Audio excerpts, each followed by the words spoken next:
오늘 우리에게 주시는 하나님의 말씀은 누가복음 22장 39절로 46절까지의 말씀입니다. 누가복음 22장 39절부터 46절까지입니다. 예수께서 나가사 습관을 따라 감람산에 가시니 제자들도 따라갔더니 그곳에 이르러 그들에게 이르시되 유혹에 빠지지 않게 기도하라 하시고 그들을 떠나 돌 던질 만큼 가서 무릎을 꿇고 기도하여 이르시되 아버지여 만일 아버지의 뜻이거든 이 잔을 내게서 옮기시옵소서. 그러나 내 원대로 마시옵고 아버지의 원대로 되기를 원하나이다 하시니 천사가 하늘로부터 예수께 나타나 힘을 더하더라. 예수께서 힘쓰고 애써 더욱 간절히 기도하시니 땀이 땅에 떨어지는 핏방울 같이 되더라. 기도 후에 일어나 제자들에게 가서 슬픔으로 인하여 잠든 것을 보시고 이르시되 어찌하여 자느냐 시험에 들지 않게 일어나 기도하라 하시니라. 아멘. 반갑습니다. 하나도 안 반가운 거예요. 며칠간 내리던 비가 이렇게 그쳤습니다. 그렇지만 습도가 매우 높아서 건물이 좀 쾌쾌하기도 하고 좀 축축한 가운데서 예배를 드리게 됐습니다. 그래도 남부지방에 수해를 당한 분들에 비하면 이 정도 불편함은 저는 불편함이 아니다, 그렇게 생각이 듭니다. 이번에 어려움을 당한 우리 이웃들이 속히 치유되고 회복될 수 있도록 기도해 주시는 여러분들 되기를 바랍니다. 내일부터는 거의 이제 폭염이 시작된다고 해요. 수해 입고 나서 이렇게 폭염이 오게 되면 정말 복구하는 거 힘들고 또 전염병도 또 돌 수 있고 매우 어렵죠. 이런 어려움 속에 있는 우리 이웃들을 위해서 또 기도하고 또 마음 쓰는 저와 여러분들 되기를 바랍니다. 사람의 진실함은 어려움 만날 때 드러납니다. 내 편인지 아닌지도 어려움이 있을 때 확인이 됩니다. 예수님은 지금 잡혀가시는데 제자들은 다 도망가잖아요. 예수님의 거듭된 예고가 있었음에도 제자들은 어찌 그리 속절없이 무너졌을까요? 우리 지난주 보았듯이 마지막 유월절 만찬을 하실 때 주님께서 보라, 나를 파는 자의 손이 나와 함께 상 위에 있도다. 제자들이 서로 우리 중에서 이 일을 행할 자가 누구란 말인가? 제자들은 모두가 자기가 아니라고 생각했죠. 나는 절대로 예수님 배신하지 않겠다고 호언장담하는 제자들도 있었습니다. 그러나 여러분, 우리가 알고 있는 그 가룟 유다의 손뿐만 아니라 제자들 모두의 손이 그 밥상 위에 있었죠. 베드로는 예수를 모른다고 부인했고요. 제자들 예수님 잡혀갈 때 모두 버리고 도망갑니다. 지금 우리가 그들과 다르다고 장담할 수 있겠습니까? 겸손하게 믿음 생활 잘 한다고 하고 주님과 함께 신앙생활하고 예배 잘 드린다고 생각하고 있지만 우리 역시 돈이나 권력이나 명예를 향한 탐욕 앞에, 조금만 협박이나 유혹 앞에 쉽게 무너져 내립니다. 어떻게 하면 이 어두운 세상 속에서 믿음 잘 지키는 바른 성도로 살아갈 수 있을까요? 예수님은 이 땅에 오신 목적대로 십자가의 죽음을 향해 가십니다. 죽어야 완성되는 구원이었습니다. 그러나 그 길은 정말 힘들고 고통스러운 길이었죠. 그래서 예수님은 감람산으로 기도하러 가십니다. 예수님은 언제나 하나님 아버지와 홀로 만남의 시간을 가지셨고 그 기도의 힘으로 큰 기적도 행하시고 마귀의 하수인이라고 할 수 있는 바리새인들, 유대 종교 권력자들과의 영적 싸움에서도 승리할 수 있었습니다. 제자란 주님을 따르는 사람들입니다. 여러분, 기도 없이 이 험난한 세상 속에서 예수를 따른다고 하는 거, 이건 불가능한 것입니다. 예수님께서도 이런 어려운 일 앞에서 기도하셨는데 우리가 기도 없이 어떻게 그 길을 갈 수 있겠습니까? 기도하지 않고는 십자가가 지는 예수의 길을 따라갈 수 없고 이 세상의 유혹과 시험을 이겨낼 수 없습니다. 기도하지 않는 사람은 그리스도인으로 살아가는 걸 포기한 사람인 것입니다. 39절에 습관을 쫓아. 예수님이 습관에 따라 기도하러 가셨다는 것입니다. 십자가 사역이라고 하는 중대한 일을 앞두고 특별 기도하러 가셨다고 말할 수 있겠으나 오늘 본문은 습관을 쫓아 감람산으로 가셨다고 기록하고 있습니다. 예수님께 기도는 특별한 일이 아니라 평범한 일상이었습니다. 그것이 예수님의 힘이었습니다. 우리의 기도가 바리새인들처럼 날마다 폼이나 잡고 기도하는 그런 종교적인 껍데기 행위가 돼서는 안 되겠지만 하나님과 만나는 그런 기도의 삶, 하나님과 교제하는 그런 것은 우리의 일상이 되고 습관이 될 수 있어야 됩니다. 하나님과 끊임없는 만남과 교제를 통해서 영적인 내공이 쌓이게 되는 것이고 그 힘이 이 세상의 유혹과 시험을 이길 수 있게 만들어주는 것입니다. 제자들도 예수님을 따라 감람산으로 함께 가죠. 예수님 제자니까 쫄래쫄래 따라가야 되겠죠. 근데 여러분, 감람산 따라가는 게 무슨 의미가 있습니까? 감람산만 따라갈 것이 아니라 예수님의 기도도 따라가야 하는 거 아닙니까? 예수님 무릎 꿇을 때 예수님처럼 같이 무릎 꿇어야 하는 거 아닙니까? 감람산 따라간다고 제지합니까? 예수님과 함께 무릎 꿇고 기도하는 사람, 그것이 예수님 따르는 길이고 그것이 주님의 제자의 모습 아니겠습니까? 교회 나와서 다 교회로 따라 나와 앉아있는 저와 여러분들의 문제이기도 하죠. 감람산은 따라가지만 무릎 꿇지는 않는, 기도하지 않는 우리의 신앙의 모습들. 예수님은 지금 마지막까지도 제자들에게 기도의 본을 보이고 그 기도를 배우라고 감람산으로 지금 데리고 가고 있는 것입니다. 그래서 40절에 보니까 제자들에게 시험에 들지 않게 기도하라 말씀합니다. 기도하지 않으면 실패한다는 것입니다. 기도하지 않는 신앙은 세상 사탄 마귀의 시험을 이겨낼 수 없습니다. 지금 이 감람산은 익숙한 곳이고 한적한 곳이지만 이제 더 이상 안전한 곳은 아닙니다. 가룟 유다가 대제사장들과 경비대장들에게 예수를 넘겨주기로 하고 사람들 없는 한적한 기회를 엿보고 있잖아요. 때문에 지금 감람산에 간다고 하는 것은 쉽게 체포될 수 있는 매우 위험한 일입니다. 그런데 예수님 그걸 다 알면서 가셨습니다. 지금은 잡힐 때라는 것을 아셨던 것이죠. 여러분, 예수님이 감람산에 가셔서 기도하신 것은 피할 길 위해서 가신 것 아닙니다. 어떻게든 좀 도망갈 수 있게 해주세요. 내게 이런 고난 어려움 없게 해주세요. 그거 기도하러 가신 것 아닙니다. 내가 시험에 빠져서 십자가 외면하고 도망가지 않게 해주세요. 그거 기도하러 간 것입니다. 아버지의 뜻을 수용하고 순종하기 위해서 기도하러 가신 것입니다.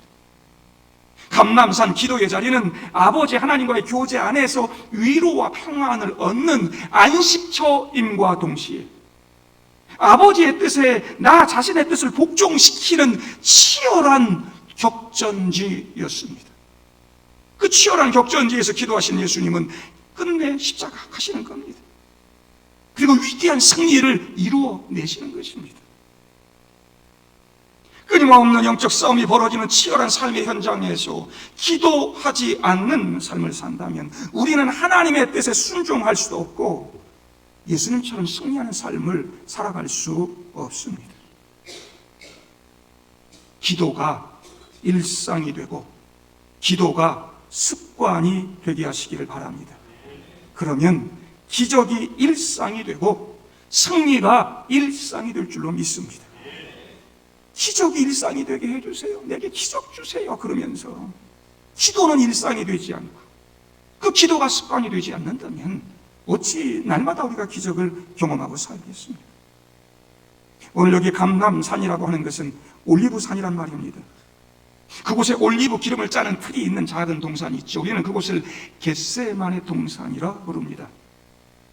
그래서 오늘 예수님의 기도는 겟세마네 기도로 우리에게 잘 알려져 있습니다. 예수님께서 그곳에서 기름 틀에서 기름을 짜내듯이 자신의 모든 것을 짜내어 기도하고 있습니다.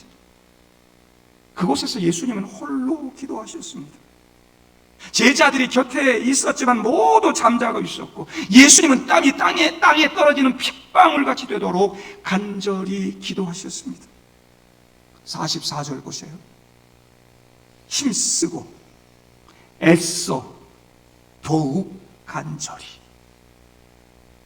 여러분 이렇게 기도해 보셨습니까?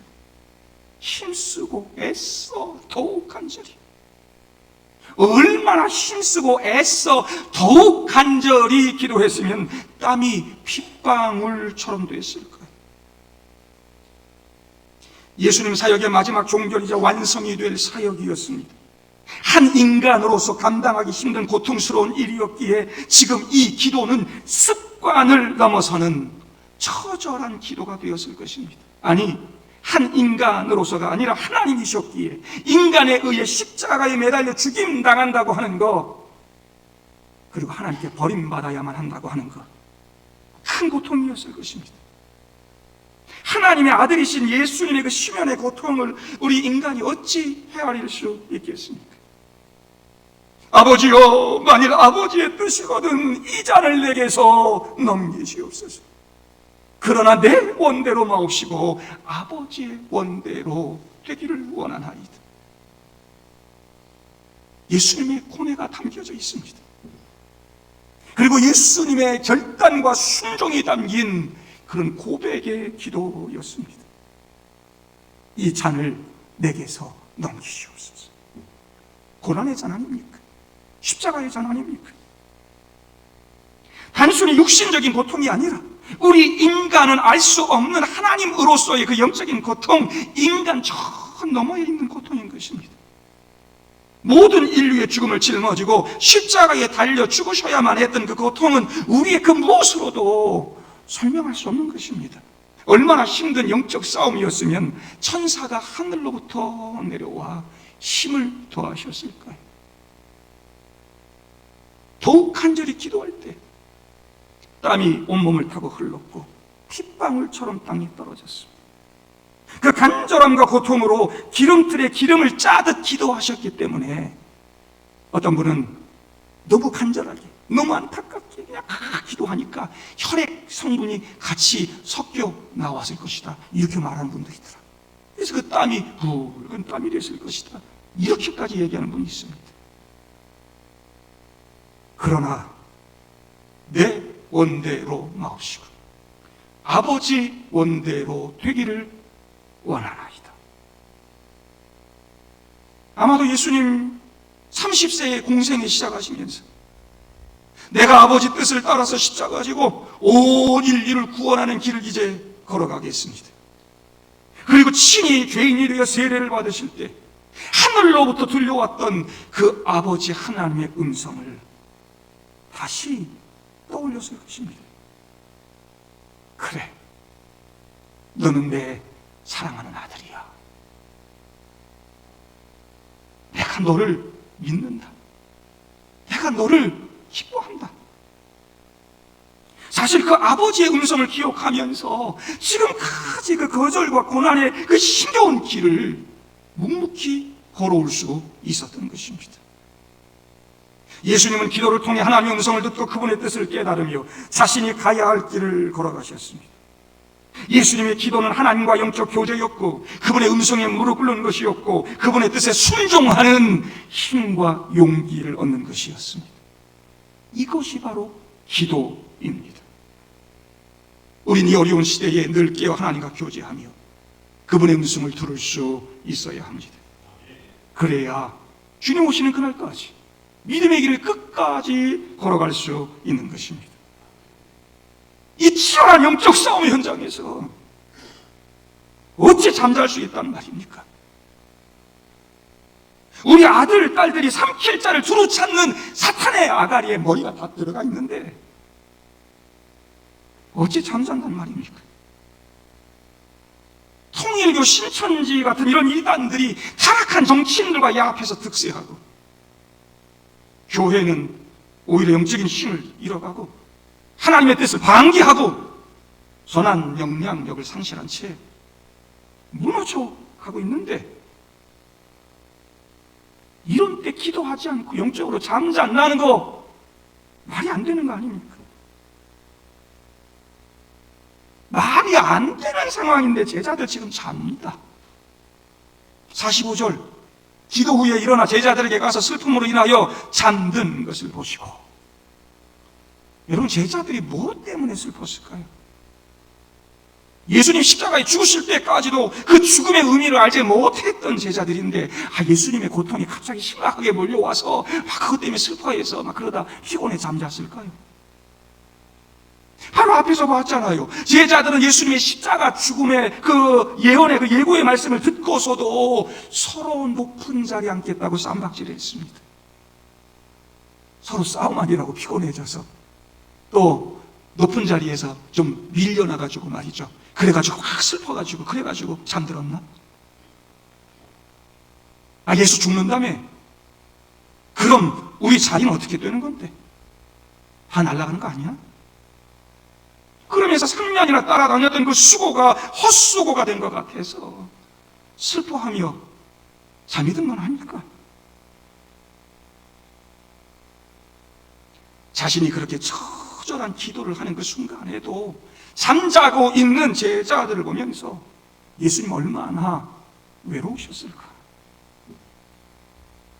한편으로 이제 리더가 부재한 상황에서 예수님 이제 부활하시면 하늘로 올라가실 거니까 이제 그 제자들이 온갖 고초를 겪으면서 고난 가운데 교회를 세워가야 할 그 모습들을 생각하면서 얼마나 걱정이 되고 안쓰러우셨을까? 예수님은 잠자고 있는 제자들에게 어찌하여 짜느냐? 시험에 들지 않게 일어나 기도하라고 46절에 말씀합니다. 나는 아니라고, 나는 주를 부인하지 않겠다고 큰 소리 치고도 자리 다툼이라는 제자들을 굳이 기도의 자리로 데려가신 이유가 뭘까? 어차피 예수님 홀로 기도하시고 홀로 영적 싸움하시고 홀로 십자가 지실 것입니다. 예수님도 마지막 순간까지도 제자들에게 본을 보이고 싶으셨어요. 제자들에게 기도를 가르치고 싶었고 그 기도를 통해 능력 있는 제자들로 만들기 원했던 것이죠. 여러분 영적인 위기 앞에서 그들에게 필요했던 건 칼이 아니고 능력이 아니고 기도였습니다. 과신이 아니었고 믿음이었던 것입니다. 그래서 시험에 들지 않게 일어나 기도하라 하시는 것입니다. 앞에 40절에도 유혹에 빠지지 않게 기도하라 그러셨죠. 성도 여러분, 시험과 유혹은 매우 강하고 거셉니다. 내가 믿음 생활 한 짬밥이 얼마인데 교회를 내가 얼마나 오래 다녔는데 나 성경 좀 제법 봤어, 나 기도 좀 했어, 내 직분이 얼마인데. 여러분 아무것도 아닌 것에 시험 들고 넘어진 거 아닙니까? 목사는 대단해서 그런 시험과 유혹들 다 잘 이겨낼 것 같습니까? 여러분 우리 앞에 있는 그 시험과 유혹 참 쉽지 않습니다. 기도해야 하나님의 뜻을 알 수 있고 기도해야 하나님의 도우심 받을 수 있고 기도해야 이길 수 있는 줄로 믿습니다. 성도 여러분, 오늘 저와 여러분들 기도 없이 살고 있는 건 아닙니까? 영적으로 잠자고 있는 것 아닙니까? 이 제자들을 향한 예수님의 간절한 마음을 저와 여러분들이 깨닫고 시험에 들지 않도록 기도할 수 있기를 바랍니다. 아무것도 아닌 유혹에 넘어가고 조그만 시험 앞에 쓰러지는 이유는 기도의 무릎을 잃어버렸기 때문입니다. 예수님 감람산에 올라가셔서 무릎 꿇고 기도하시는데 제자들이라고 하면서 옆에서 다리 쭉 뻗고 잠자고 있다면, 기도의 무릎이 살아있을 때 어떤 어려운 상황이 있다 할지라도 다시 일어설 수 있는 줄로 믿습니다. 기도의 무릎이 살아있을 때 능력 있는 성도 될 줄로 믿습니다. 무릎 꿇는 기도가 십자가를 견디게 하는 능력이 되는 것입니다.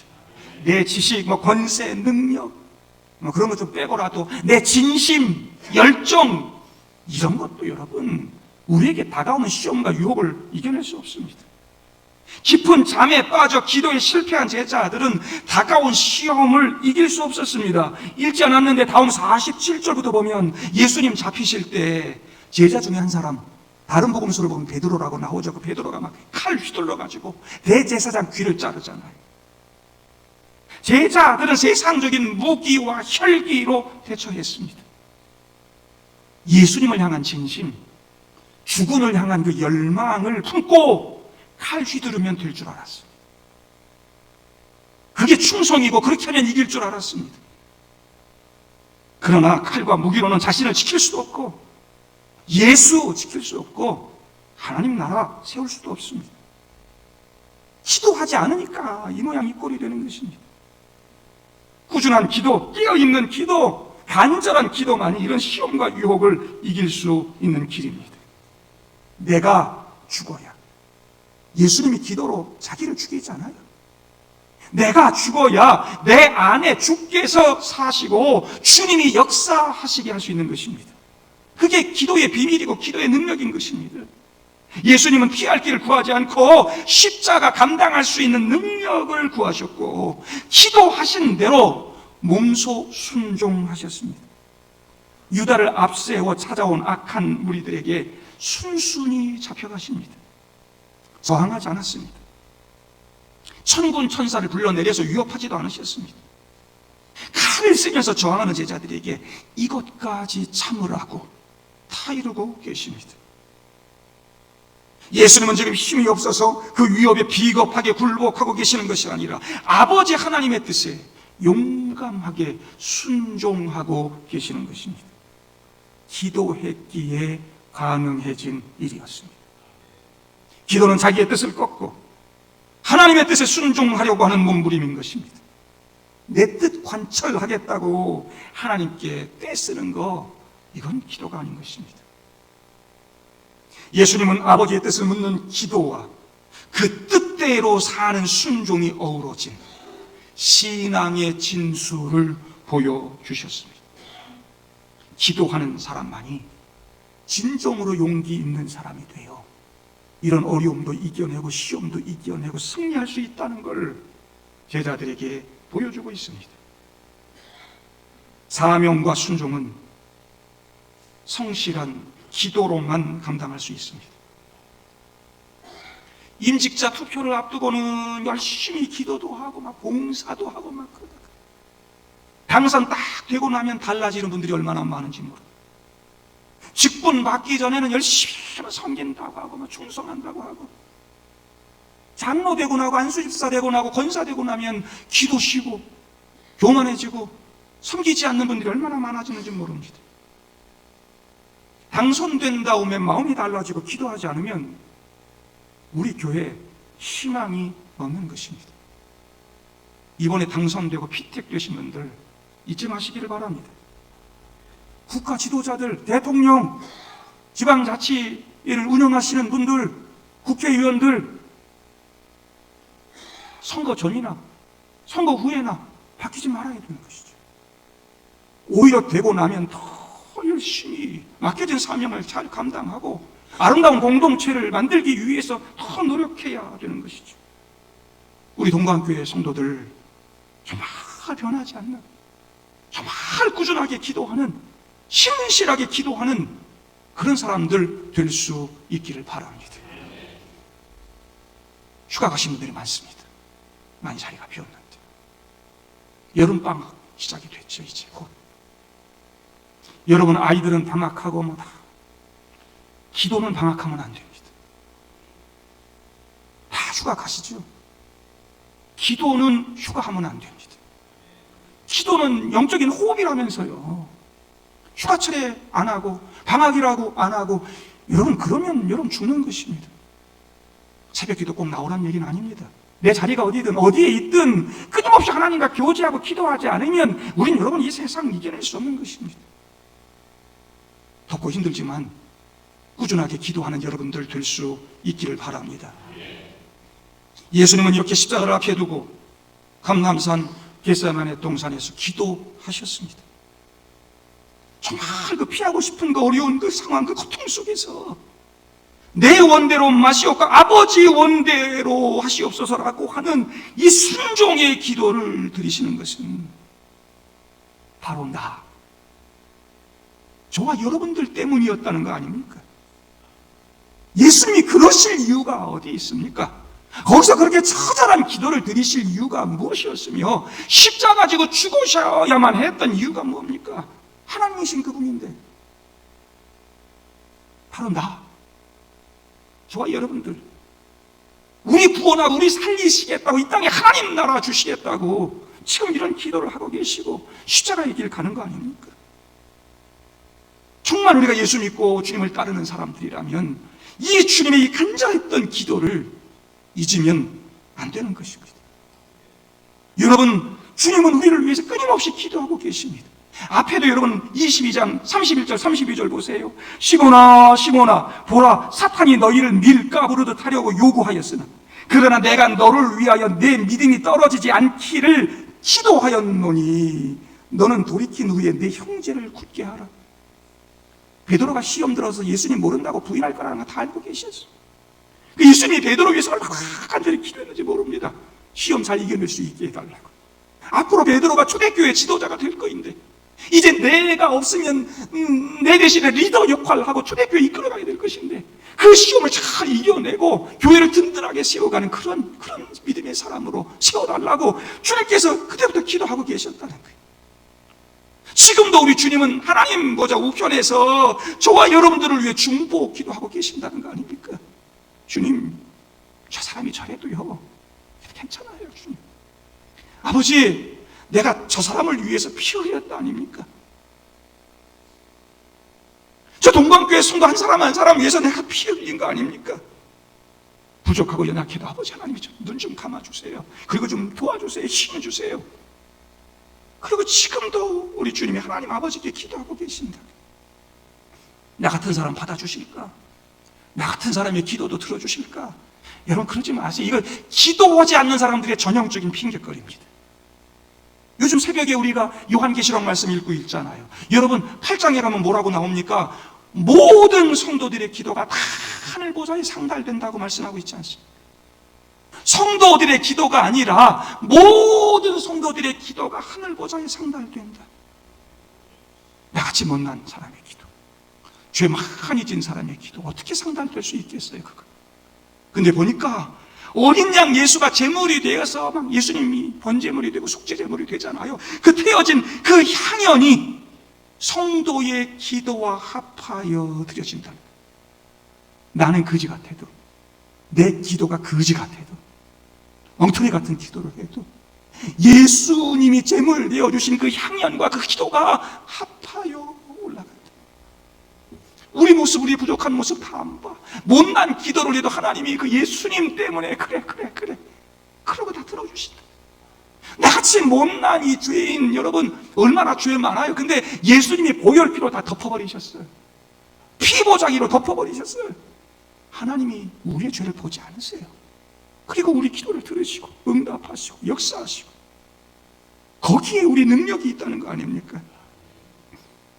이렇게 제가 오늘 말해도 여전히 기도하지 않는 분들 있을 것이다.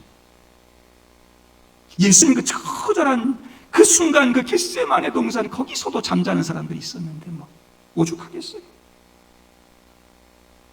이분들이 이 기도의 능력을 몰라요. 여러분 기도의 능력을 여러분 예전에 베드로가 신앙 고백한 다음에 예수님께서 교회 주신 축복이 뭡니까? 이 교회 천국 열쇠 주시겠다는 거 아닙니까? 땅에서 매면 하늘에서도 매이고 땅에서 풀면 하늘에서도 풀리리라. 기도할 때 이 권세가 우리에게 주어지는 것입니다. 이런 능력을 우리가 갖고 있음에도 여전히 매이고 고통 가운데 살고 있는 이 땅을 위해서 기도하지 못하고, 여전히 사탄에 매여 살아가는 우리 아들, 딸들 위해 기도하지 못한다면 어찌 그리스도인이라고, 제자라고 말할 수 있겠습니까? 이제 누가복음 다 끝나갑니다.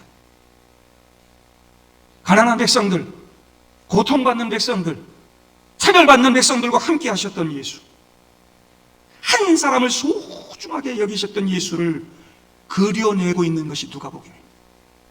누가복음은 가난한 자들을 위한 복음입니다. 예수님은 끊임없이 그 모든 차별들을 깨트리시고 가난한 사람들, 병든 사람들, 어려운 사람들과 함께 하셨습니다. 동시에 누가복음은 기도의 책이고 성령의 책입니다. 다른 복음서에 똑같이 나오는 사건들이 있습니다. 근데 누가복음에는 그 똑같은 사건에다 기도를 연결시키고 있습니다. 기도가 제일 많이 나오는 게 누가복음입니다. 사도행전에 성령의 역사가 나타나듯 누가복음에도 성령의 강력한 역사들이 나타납니다. 성령 이야기가 나옵니다. 그래서 누가복음과 사도행전을 합쳐서 성령행전이라 부르기도 합니다. 왜? 가난하고 차별받고 고통받는 백성들과 함께 하신 예수를 그려내면서 기도에 대한 이야기를 하고 있고 성령에 대한 이야기를 하고 있는가?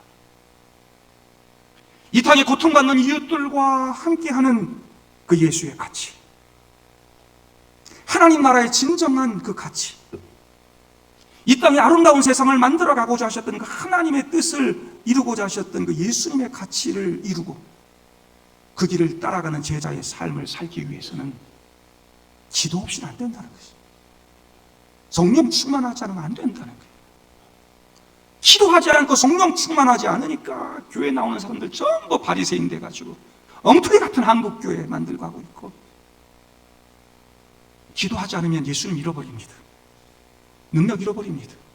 이단들이, 마귀가 함부로 건드는 교회가 됩니다. 그런 성도가 됩니다.